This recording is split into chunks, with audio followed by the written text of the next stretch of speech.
সোণাৰীৰ পৰা অপহৰণ কৰি নিয়া ব্যৱসায়ী মুছলেক আলীৰ পৰিয়ালক 25 লাখ টকা মুক্তিপণ দাবী নগা বিদ্ৰোহী সংগঠনৰ আৰু শেহতীয়াকৈ মুকলি কৰিছে মুছলেক আলীৰ তৃতীয়টো ভিডিঅ'ত 25 লাখ টকা যেনে তেনে যোগাৰ কৰি দি পৰিয়ালক মোকলাই নিবলৈ কাটৰ আহ্বান জনাইছে অপহৃত মুছলেক আলীয়ে।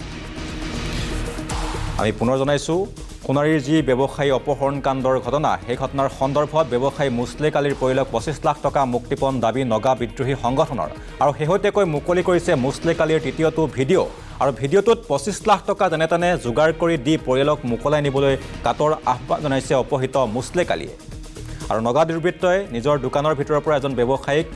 কিদৰে অপহৰণ কৰি নিছিলে সেই দৃশ্য আপোনালোকে দেখিবলৈ পাইছিলে আৰু সেই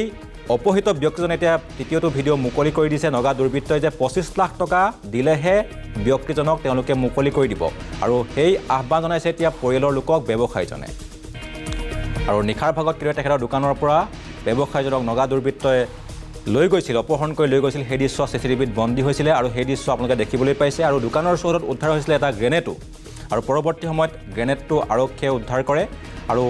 ব্যৱসায়ীজনক অপহৰণ কৰি নিয়াৰ পাছত এটা তৃতীয়টো ভিডিঅ' মুকলি কৰিছে আৰু তৃতীয়টো ভিডিঅ'টো উল্লেখ কৰিছে যে 25 লাখ টকা দিলেহে ব্যৱসায়ীজনক মুক্তি দিব নগা দুৰ্বৃত্তই আৰু শেহতীয়াকৈ যিটো ভিডিঅ'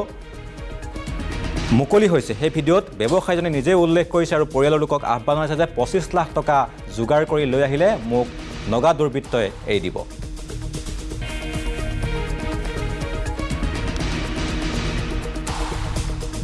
আজি য'ত পৰা হ'লে বি বিচাৰি কিনা হ'লে বি য'ত পৰা হ'লে মাটি বাৰী বন্ধক দি কিনা কোনোবাকে এগ্ৰিমেণ্ট দি কিনা কৰি কিনা 25 লাখ তাহানকে মই ৱাৰ্ড দিছে এইটো আজি চাম পালে তাহানকে যি হ'লে পহুচাই দিলে তেতিয়া মইকে বি ছাড়ি দিব তাহান বি বেছি দুখ আছে আমাখান বি বেছি দুখ আছে এইটো এনেকা দুখতে থাকা একদম দিগদাৰী আছে যেনেকা হ'লে বি বিচাৰি কিনা য'ত ত'ত পৰা হ'লে বি মাটি হ'লে বি দোকান হ'লে বি সব এগ্ৰিমেণ্টে দি কিনা পইচা লৈ কিনা যেনেকা হ'লে বি তাহান হাতে পহুচাই দিবে 25 লাখটো হ'লে পিছতে চাপখান যদি কিবা মৰম কৰে কৰিব।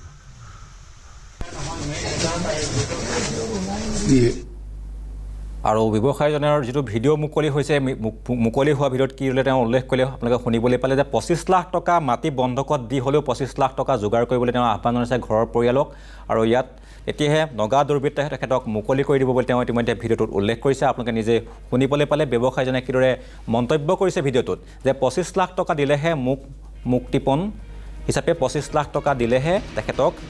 নগা দুৰ্বৃত্তই মুকলি কৰি দিব আৰু মাটি বন্ধকত দি হ'লেও তেখেতক মোকলাই নিবলৈ আহ্বান জনাইছে পৰিয়ালৰ লোকক।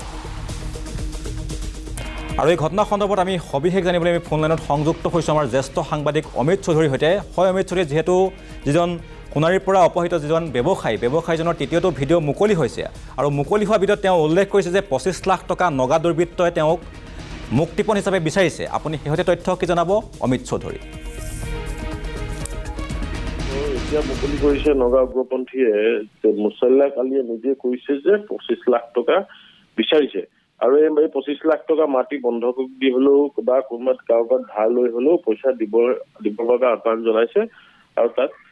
নহ'লে কিন্তু পৰিস্থিতি বেয়া হ'ব বুলি ক'বলৈ বিচাৰিছে এক প্ৰকাৰ। কিন্তু এটা কথা ক'ব লাগিব যে মুছলেক আলী তেখেত ইমান এজন জ্যেষ্ঠ নাগৰিক আৰু তেখেত হ'ল একেবাৰে অসম নাগালেণ্ড সীমান্ত একেবাৰে সীমান্তত থকা এখন ব্যৱসায়িক প্ৰতিষ্ঠানৰ স্বত্বাধিকাৰী আৰু ব্যৱসায়িক প্ৰতিষ্ঠানখনত যে সিদিনা সন্ধিয়া ভাগত 6টামান বজাত তিনিজন উগ্ৰপন্থী মহাৰাষ্ট্ৰলৈ মুছলেক আলীক